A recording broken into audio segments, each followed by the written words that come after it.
if you take your individual personality and put that in your DJing, every DJ is supposed to be different. Yeah.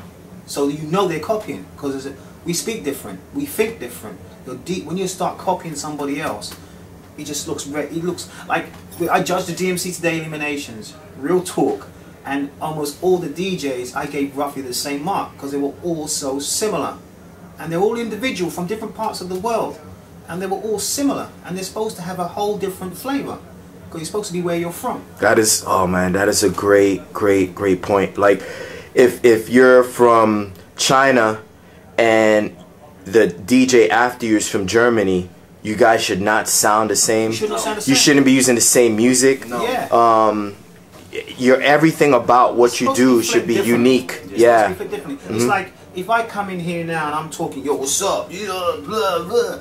That's not me. That's not me. Right. You know, so you know me when you hear me because right. I sound like me. Right. That's how it's supposed to be when you DJ. For real. And that's how I look at it. I don't know if it's too complicated for some people, but that's how I look at it. You know? Pogo, I'm sorry, Bizinizz.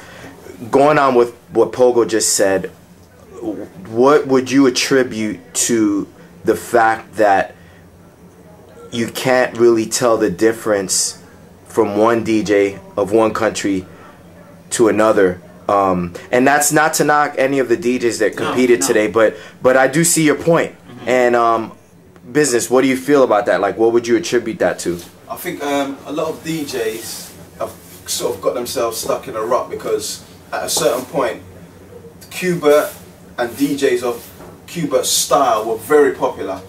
So what Qbert said at that moment in time made people think a certain way. So DJs followed all the scratches. Qbert put all the scratches that he learned out there. Which is good, yeah. And that was a great thing to do. It was like, this is everything we know. Here it is for you to learn and see what you can do with it. Now, instead of adding their personality to what he had given them, they just copied it exactly as he had shown them.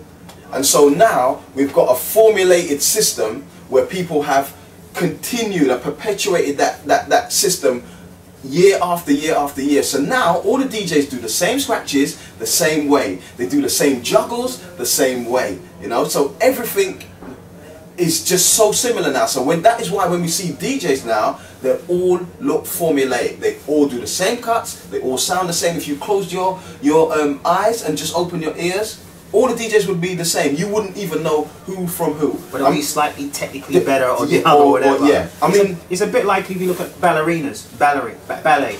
Ballet, you can't change the art form. It is what it is. All the dances are set and have to be done to a certain criteria, pirouette, whatever. It all has to be done. But if you look at jazz dancing, it's more freestyle. You can put your own moves in, your own body movements to make it more yours. That's the difference. The turntablism now is more like ballet. It's a set of what you have to do. They've got the made records that all sound the same. You can only cut them a certain way where they're going forward, you know. And then, like someone said it to me today, they miss having the situation when a DJ changed the record, so the record would breathe. You'd hear a little bit of the record before you went into your next record, so you could see the dynamics. Right. That was the dynamic, you know, where the records breathe, where you're changing your records, makes the routine have a roller coaster effect. Takes the crowd on a roller coaster ride. Right. Nowadays, everything is on one single record, so there's no moment for you to breathe. They go from one routine into the next routine into the next routine. So there's no dynamics. Yeah, no dynamics. The routines become flatline routines.